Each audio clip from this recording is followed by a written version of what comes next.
La guerra de la Triple Alianza empezó con cierto nivel de popularidad, al menos en la prensa liberal de Buenos Aires y Santa Fe, y por supuesto que también en Corrientes, donde los paraguayos eran vistos como invasores extranjeros.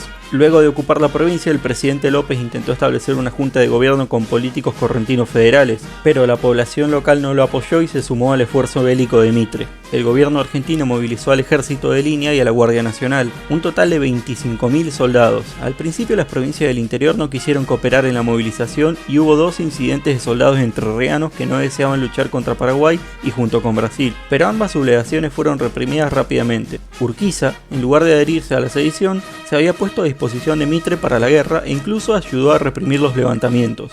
Los primeros meses de campaña fueron muy buenos para los aliados. La escuadra brasileña destruyó a la flota paraguaya en la batalla de Riachuelo en junio de 1865, y las fuerzas aliadas vencieron al ejército enemigo en Uruguayana en septiembre, obligándolo a retirarse hacia su país. Pero el impulso inicial de la guerra no duraría mucho tiempo. Algunos liberales como Alberdi y Sarmiento denunciaban que la Triple Alianza era una forma de expansionismo brasileño que amenazaba la estabilidad en la región del Plata. Los términos del Tratado de Alianza, que habían sido firmados en secreto, fueron publicados en 1866 por la prensa británica en Europa, desde donde Alberdi los empezó a difundir en toda América, denunciando la campaña como la Guerra de la Triple Infamia. El 22 de septiembre de 1866, los aliados fueron derrotados en la fortaleza de Curupaití, lo cual frenó su avance en territorio paraguayo y significó una gran pérdida de legitimidad para Mitre. En casa, Marcos Paz, como vicepresidente en ejercicio del Poder Ejecutivo, estaba lidiando con sus propios problemas. El 3 de mayo de 1866 había sido elegido como gobernador de Buenos Aires Adolfo Alsina, el líder de los autonomistas y rival de Mitre. Bajo su gobierno caducó la Ley de Compromiso de 1863, por lo que la provincia recuperó el control de la ciudad de Buenos Aires y se negó a negociar para su federalización. En su lugar, Alsina y Marcos Paz negociaron para mover la sede del gobierno nacional a Rosario, lo cual hizo que Paz pierda el apoyo de los nacionalistas más duros. Los autonomistas también estaban trabando un proyecto para reformar la Constitución. La reforma de 1860, que permitía establecer retenciones a las exportaciones, también caducaba en 1866, y en un principio los autonomistas y nacionalistas se habían puesto de acuerdo para renovar la tarifa, que significaba 1/3 de los ingresos del gobierno nacional. Sin embargo, con la caída de la popularidad de Mitre, los autonomistas se pusieron del lado de los federales diciendo que las retenciones le darían demasiados recursos al Estado Nacional y anularían de facto las autonomías provinciales, sobre todo de las provincias exportadoras. El promotor de la reforma, el ministro del Interior Guillermo Rawson,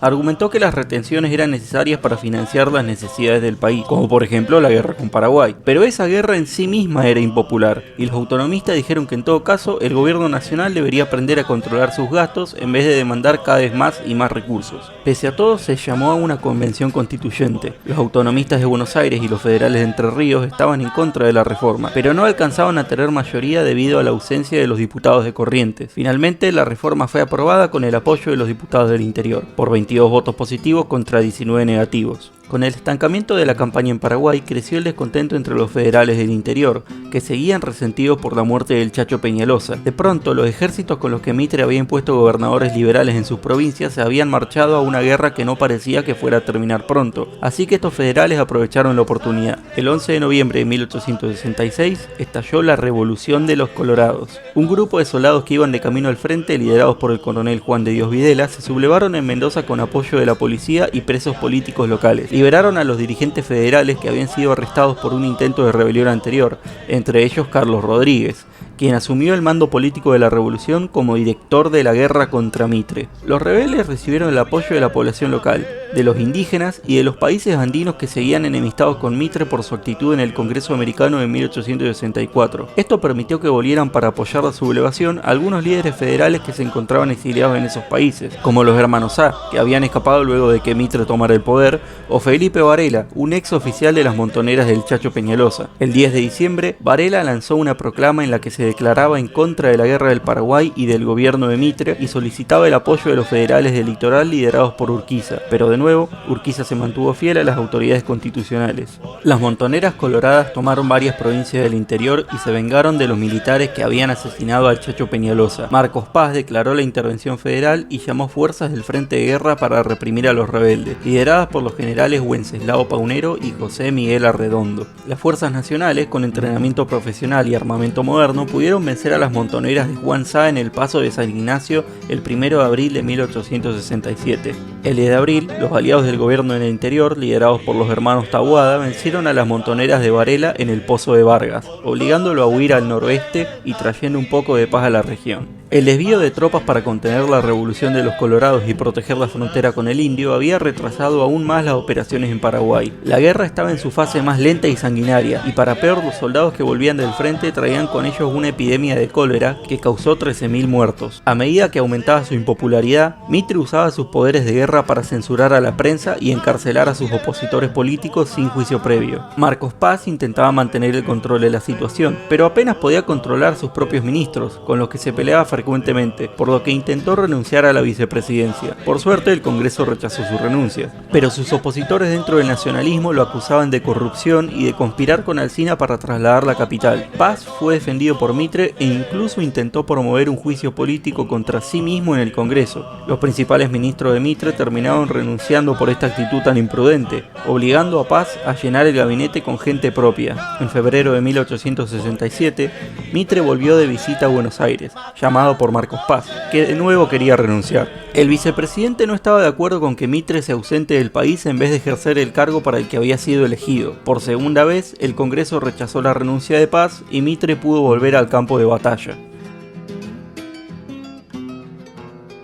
El caos político del país afectaba las elecciones. En esta época las provincias ejercían mucho control sobre el proceso electoral en su propio territorio, por lo que solo había dos formas de ganar electores: tener el apoyo del gobierno provincial o tomar las mesas electorales con las armas. El Partido Autonomista era el mejor posicionado en este respecto. Su candidato a presidente era Adolfo Alsina, el gobernador de Buenos Aires, y su candidato a vice era Nicasio Oroño, el gobernador liberal de Santa Fe. Ambos harían alianza con Mateo Luque, el gobernador de Córdoba, un federal que no se había sumado a la revolución de los colorados. Los tres tenían en común caminar una línea moderada entre el federalismo y el liberalismo, y juntos controlaban las tres principales provincias del país. El Partido Federal también tenía su propio candidato, Justo José de Urquiza, quien buscaba convertirse en el primer presidente en ganar un segundo mandato, y como candidato a vicepresidente llevaría a Juan Bautista Alberdi. Urquiza se había mantenido leal y cooperado con el gobierno en la guerra de Paraguay, y no se había prestado a los muchos intentos de rebelión federal, por lo que su candidatura prometía la pacificación nacional y la reconciliación entre los partidos. Urquiza contaba con su propio poder territorial, obviamente tenía la lealtad de la provincia de Entre Ríos, y también apoyó una revuelta federal en Santa Fe que logró deponer al gobernador Oroño y sacarle esa provincia a los autonomistas. En cambio, el Partido Nacionalista estaba dividido. Obviamente contaban con todo el poder del gobierno nacional, incluyendo las tropas que habían ocupado las provincias del oeste durante la guerra con las montoneras, pero no podían contar con la lealtad de los oficiales del ejército, quienes no estaban contentos con el desarrollo de la guerra en Paraguay. Tampoco se ponían de acuerdo en quién sería su candidato. Los nacionalistas más duros querían candidatear al porteño Rufino de Elizalde, uno de los ministros que había renunciado al gabinete de Marcos Paz. Por su parte, Paz había apoyado como candidato presidencial al sanjuanino Guillermo Rawson, el último ministro que se había mantenido leal a él, y lo había apoyado en su proyecto de mover la capital para contentar a los autonomistas. El 28 de noviembre de 1867, Mitre publicó desde el frente, a través del diario La Nación Argentina, una carta que se hizo conocida como su testamento político. En él, Mitre pedía la unidad del Partido Liberal, acusaba a Urquiza de ser un reaccionario impulsado por las montoneras y a Alsina de manipular las elecciones a través de su poder como gobernador. Entre los dos candidatos nacionalistas, el presidente le daba su bendición a Elizalde y ponía a su disposición todo el aparato político del oficialismo. Su rival, Rawson, sufriría el último golpe con la pérdida de su principal aliado dentro del gobierno. En diciembre de 1867, Marcos Paz contrajo cólera, esa terrible enfermedad traída desde las trincheras de Paraguay. El 2 de enero de 1868, el vicepresidente falleció, convirtiéndose en la primera persona en morir en ejercicio del Poder Ejecutivo Nacional.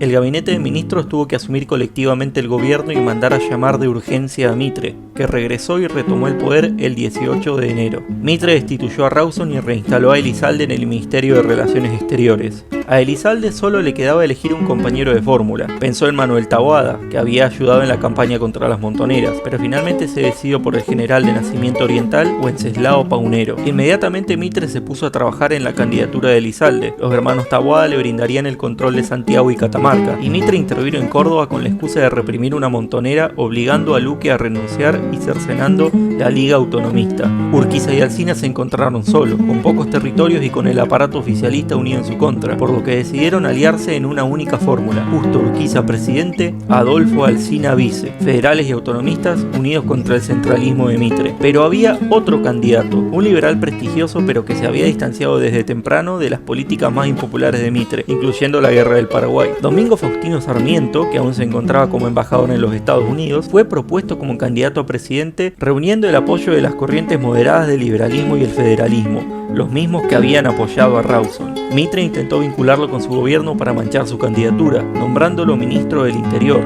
el mismo puesto del que había echado a Rawson, pero Sarmiento renunció a ese cargo y empezó a hacer campaña electoral a través de sus aliados en Argentina. Su candidatura fue muy bien acogida entre los oficiales del ejército, que habían luchado en Paraguay y estaban decepcionados con el comando de Mitre. Pese a su oposición a la guerra, Sarmiento había apoyado el esfuerzo bélico e incluso perdió a su hijo Dominguito en la batalla de Curupaytí. Estos oficiales, liderados por el general Arredondo, le otorgaron a Sarmiento el control de las provincias ocupadas. La candidatura de Sarmiento era popular, pero no tenía un aparato partidario ni un compañero de fórmula. Por ello, aceptó una alianza con Alsina, quien se plegó a su fórmula como candidato a vice y a cambio le dio el apoyo del Partido Autonomista. Las elecciones se celebraron el 12 de abril. Como pueden ver, los candidatos ganaron en aquellas provincias donde tenían el apoyo del gobernador o donde habían colocado tropas. Tucumán no llegó a votar a tiempo porque estaba bajo el asedio de Felipe Varela y sus montoneras, mientras que Corrientes no votó porque básicamente había tantas facciones luchando para controlar la provincia que ninguna logró imponerse a tiempo. El escrutinio se realizó el 12 de agosto. Sarmiento obtuvo la presidencia con 79 votos electorales sobre 131. Cuando llegó la hora de leer la proclamación oficial de los resultados, el presidente del Senado, Valentín Alsina, se quedó sin voz